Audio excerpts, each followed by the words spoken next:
Di berdewamiya ketin û bilindbûna nirxê dolar beremberî lêreya Sûrî buhayê kelopelên xwarinê li Kurdistana Sûriyê roj bi roj bi bilindbûnê ve diçe. Welatî jî nema dizanin çawa jiyana xwe bi rê ve bibin.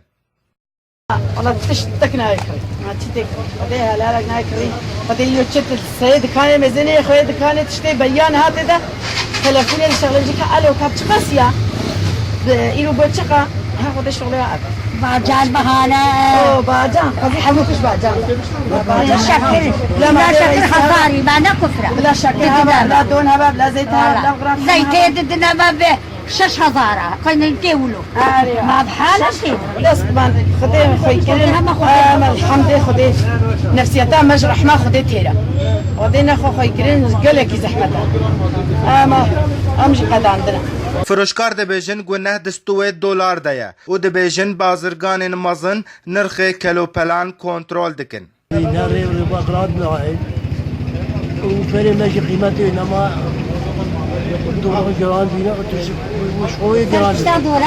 بضاعتê xwe hişkûtîne. بجا شكواتيني جوراتيني جواراتيني جوراتيني أرزاني أميرو تشكي بفرج الصبي زاني أما زيادة تركة أما تشتش ما فوتي أم ليخوسي Çi mane wextê dolar dikeve jî bidaat erzan nabe. دولار كتير شغل الدهب قبل 20 دولار بكفي ما دولار ولا يكفي ما كفي إيرو بكفي داني سبي بكفي داني وين بيسبلن ما كان دولار كان يبغى ذهب زاني شوي شوي 600 700 كان يقع جاكي 20 ورقه جي كتير رجع دي تشيل ورقه شو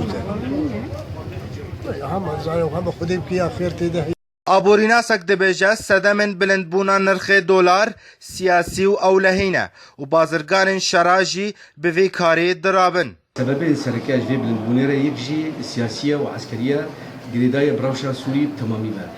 Ji ber gava şer çêdbên welatekî ev şer pêwîstî wê hene cek û teqemenî ev di dewletê û ya heta dijberî jî gava bixwaze vî cekî bikire gelek dolar jê re divê da ev şer berdewam bibe.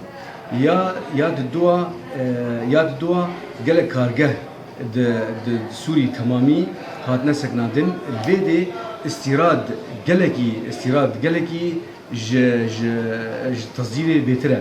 Tu karê bêjî tasdîr hatiye seknandin.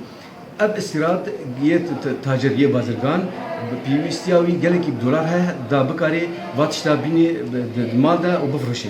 Îro li bazarê nirxê yek dolarê Amerîkî 615 lêreyên Sûrî derbas kiriye û li gorî aborînas dibêjin herfandina lêreya Sûrî di berdewamiyê de ye û di demê bê de nirxê yek dolar wê bigihêje 1000 lêreyên Sûrî. İsmail Alî Ark, Dêrek.